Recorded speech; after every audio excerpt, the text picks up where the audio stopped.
അർദ്ധത്തിങ്കൽ രാമൻ നല്ലു പൂലത്തിങ്കൽ സീത നല്ലു ഊണുറക്കമുപേക്ഷിപ്പാൻ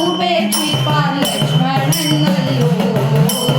ആലായാൽ തറ വേണം അടുത്തോരമ്പലം വേണം ആദിന്നു ചേർന്നൊരു കുളവും വേണം